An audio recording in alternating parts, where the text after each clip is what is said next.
5 serious గా ఉన్నారు. మిగతా బైకర్స్ భయంలో ఉన్నారు. ఇక మీద మనం పిలిస్తే వస్తారో రారో కూడా తెలియదు. ఆ గేమ్ ఈజ్ ఓవర్. అలర్ట్ గా ఉండండి. గేమ్ అయిపోలేదు, నెక్స్ట్ లెవెల్ కు వెళ్ళబోతుంది. ఆ లెవెల్ బుజ్జితోనే ఆడబోతున్నా. సరా, బుజ్జికి ఒక్క నిమిషం కూడా వాళ్ళమ్మ గుర్తుకు రాకూడదు. అది నీ బాధ్యత. ఒక్క నిమిషం.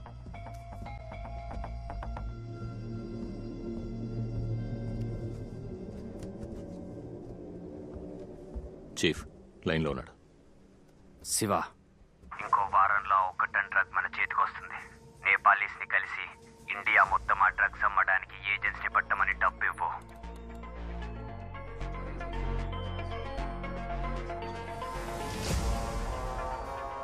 శివ పంపించారు. ఇదే మొత్తం అన్ని డ్రగ్ డీలర్స్ నుంచి అడ్వాన్స్ తీసుకోమని చెప్పారు. Okay.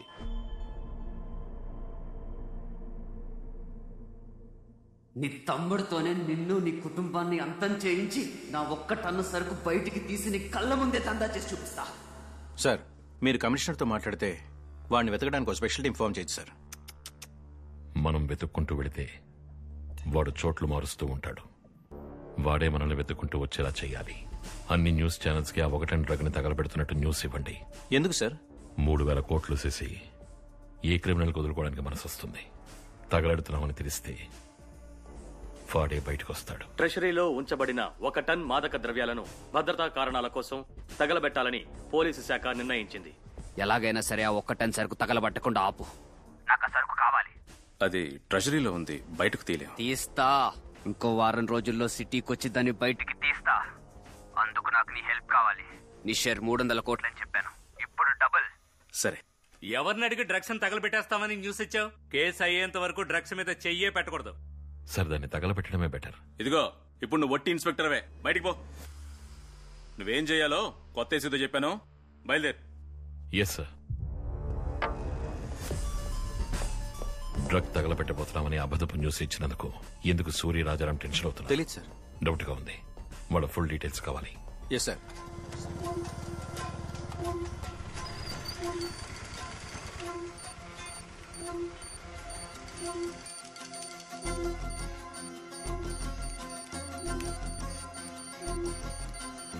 Ma'am. Yes Latha. Bike Naidu Thota signal ని 2 times క్రాస్ అయింది. Thank you. అహ్మద్, నాయుడు తోట ఏరియాలో ఈ బైక్ ని ట్రేస్ చేయగలవేమో చూసి చెప్పు. అర్జున్ ఒంటరిగా ఏదో చేస్తున్నాడు సార్. సోఫియా అని పిలు. దాని ముందు వాడి పరుగు తీస్తేనే వాడు తగ్గుతాడు. సార్, ఆ బైక్ ని కనిపెట్టాను. ఆ మ్యాన్షన్ లో ఏఎల్ఎక్స్ బైక్ ని దొంగిలించిన వాడే దాని ఓనర్ సార్. వాడు ఇప్పుడు అండర్ కన్స్ట్రక్షన్ బిల్డింగ్ లో దాక్కున్నాడు సార్.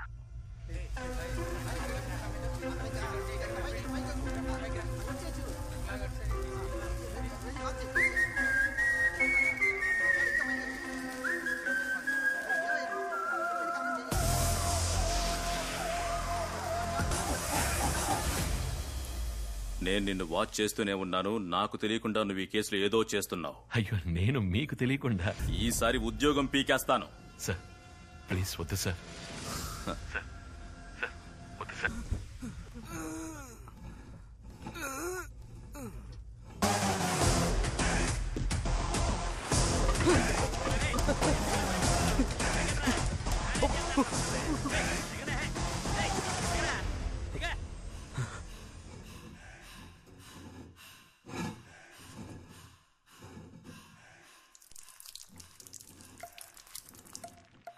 ఏంటయ్యా సౌండ్? ఒక డాగ్ నన్ను టార్చర్ పెడుతున్నాడు సార్.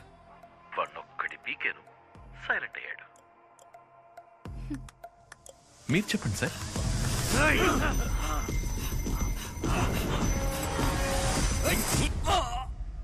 ఇప్పుడేంటయ్యా సౌండ్? ఇది ఇంకో డాగ్ సార్. ఇకపై నన్ను టార్చర్ పెట్టే అన్ని డాగ్స్ కి సరే, నేను మళ్ళీ కాల్ చేస్తాను.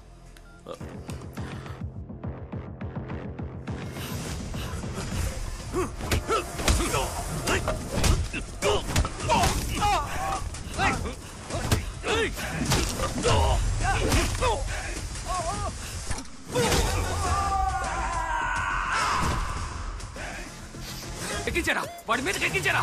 పోనీ పోనీ పోనీ పోనీ పోనీ పోనీ.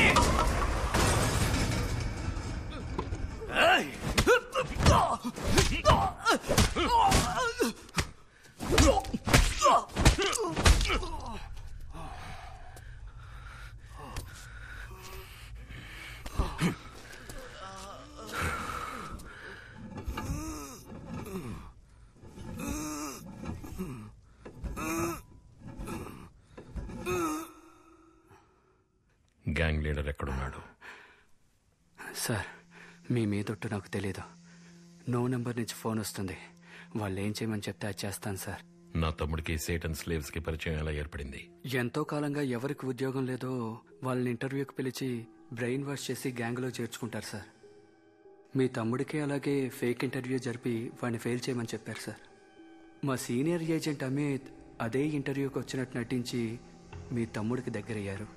కూల్ బ్రో, నెక్స్ట్ ఇంటర్వ్యూలో చూసుకుందాం, వదిలే. ఉద్యోగం లేకపోతే ఇంట్లో గౌరవించట్లేదు, చుట్టాలు గౌరవించట్లేదు. విసుగు పుడుతుంది బ్రో.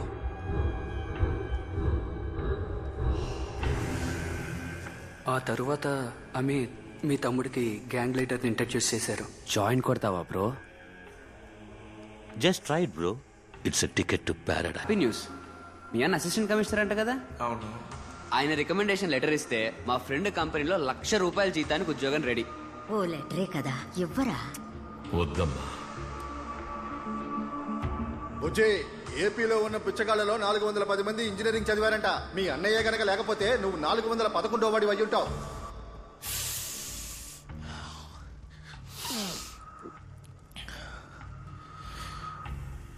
సంతోషంగా ఉంది బ్రో.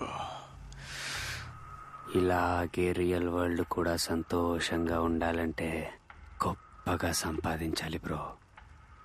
అప్పుడే మనల్ని గౌరవిస్తారు. మనల్ని మనమే చూసుకోవాలి. అవును బ్రో, మనల్ని మనమే చూసుకోవాలి.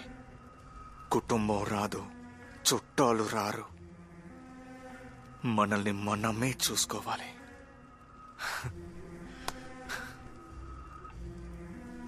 అయినా మీకు ఎక్కడి నుంచి బ్రో ఇంత డబ్బు వస్తుంది? బైక్, డ్రింక్స్ అని మీరు ఎలా ఎంజాయ్ చేస్తున్నారు? Part time business bro. నాతో కలిసి పనిచేస్తావా? ఏం పని? యాప్లో ఆర్డర్ వస్తుంది, జస్ట్ బైక్లో వెళ్ళి దీని డెలివరీ ఇవ్వాలి, అంతే. డ్రగ్స్ అమ్మడం తప్పు కదా బ్రో? ఈ లోకంలో తప్పు కరెక్ట్ అని ఏదీ లేదు బ్రో. మనం చేసే పనిని మనం సమర్థించుకోగలిగితే అది కరెక్ట్, లేకపోతే అది తప్పు, అంతే తేడా. దొరికిపోతే జైల్లో పెడతారు బ్రో. బ్యాంక్ డబ్బు, గవర్నమెంట్ డబ్బు, ఉన్నోళ్ల డబ్బు కొట్టేస్తేనే పోలీసులు దాన్ని సీరియస్ క్రైమ్ అంటారు బ్రో. లేనోళ్ల డబ్బు, మిడిల్ క్లాస్ వాళ్ళ డబ్బు దోచుకో, చైన్లు కొట్టేయి, అది చిన్న క్రైమ్ అని పోలీసులు అసలు పట్టించుకోరు. కరెక్ట్ గా మనం ప్లాన్ చేస్తే ఎవ్వడు పట్టుకోలేడు. ఎందుకురా దొంగలించావని అడిగిన మా అమ్మ నాన్నని నేనే చంపేశా బ్రో. పోలీసులు కనిపెట్టారా?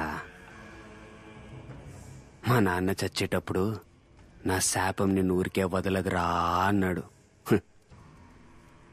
శాపం ఫలిస్తుంది, దేవుడు దండిస్తాడు అంటే ఈ లోకంలో తప్పే జరగదురా అని నేనన్నా.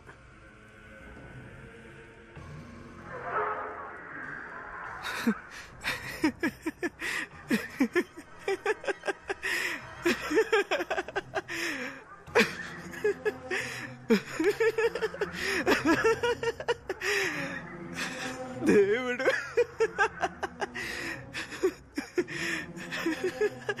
సాతాను చేసిన తెలివైన పనేంటో తెలుసా? తనకి దేవుడు అని పేరు పెట్టుకోవడమే. సాతానే అసలైన దేవుడు. బలం లేని వాళ్ళకి, పిరికి వాళ్ళకే ఈ దేవుడు కావాలి.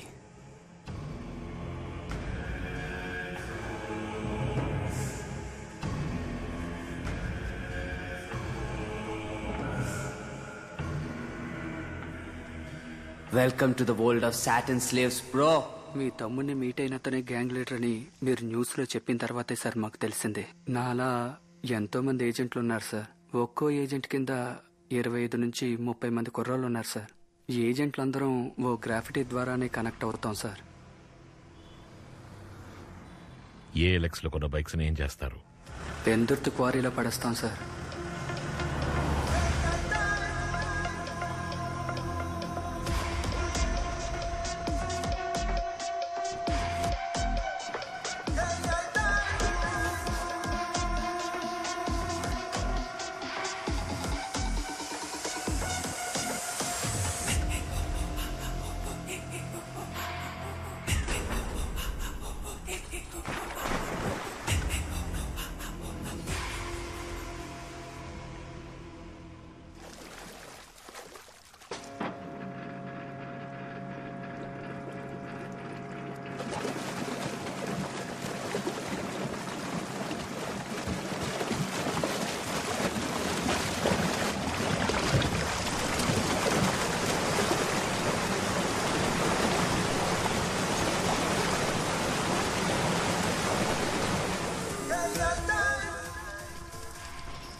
బానిసల బైక్ గ్యాంగ్ కి చెందిన ఓ ముఖ్యమైన ఏజెంట్ ఖైదు. 600కు పైగా బైక్లను ఏఎల్ఎక్స్ లో కొనుగోలు చేసి హత్యలు, దోపిడీలు వంటి నేర చర్యలకు పాల్పడి క్వారీలో తోసేసినట్టు ఇన్స్పెక్టర్ అర్జున్ కనిపెట్టారు. సైతాన్ బానిసలు, European motor club bad influence కదా. అసలు ఏంటి వీళ్ళ సమస్య? డబ్బు, సక్సెస్ ఉంటేనే ఒకళ్ళని గౌరవిస్తామన్నదే సార్ సమస్య. రాజారాం, ఇన్ని రోజులుగా నువ్వేం చేసావయ్యా?